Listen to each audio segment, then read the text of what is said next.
Sa ibang balita, epektibo na ngayong araw ang unang bugso ng umento sa sahod ng mga manggagawa sa Metro Manila. Magiging 755 pesos na ang minimum wage sa buong rehiyon. Dagdag 60 pesos yan mula sa dating 695 pesos na arawang sahod. Sa January 20, 2027, may kasunod pang 25 pesos na dagdag sahod para maging 780 pesos ang minimum wage sa Metro Manila.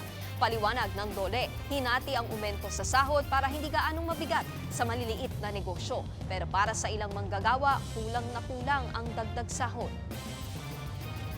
Kulangin talaga sir, kung sabihin sa arawan natin ganyan sir, kung wala tayong sideline ko, kulangin talaga sir. Kunting-kunti, tumaas na ang mga bilihin eh. Parang wala lang din. Sa mahal ng mga bilihin, tsaka yung mga dagdag na mga bayad sa mga kuryente, mga bill sa bahay, parang kulang. Kung mag-i-increase din lang sa dami ng kinorakot, sana bigay na lang sa manggagawa. Mga kapatid, Nikki de Guzman po. Para sa pasada ng mga rumaratsyadang balita, mag-follow at mag-subscribe na sa social media pages ng News 5.